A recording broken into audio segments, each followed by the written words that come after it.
Hey, thank you for a great question. This is a tradition that develops in stages, and it begins with the tradition in Genesis 6, 2, 3, and 4 about the B'nai Elohim, the children of God, desiring the daughters of humanity and marrying them and having children with them. Between the Persian and the Greco-Roman periods, we get what we might call some fan fiction, some elaboration, some expansions on this tradition in literature such as the first book of Enoch, the book of Jubilees, the book of Giants, which treats these B'nai Elohim, these children of God, as watchers, as a specific class of angel that was intended to kind of oversee things, but fell in love with these women and came down, descended to Mount Hermon with a bunch of these disobedient, rebellious angels. And not only do they have children who are giants, and then their souls become the Nephilim, but they also teach humanity all these wicked things like murder and warfare and makeup.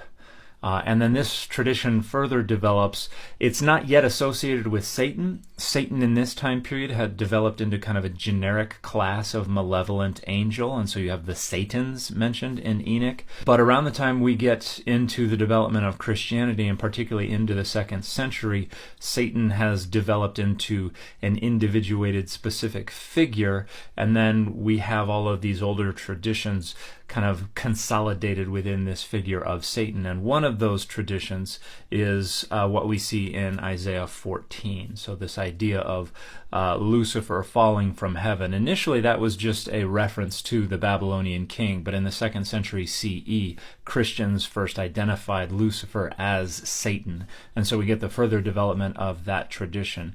In the New Testament, the reference to Satan falling like lightning is a reference to the tradition known from Enoch and other literature about the fall of the angels associated with the Watchers in Genesis 6.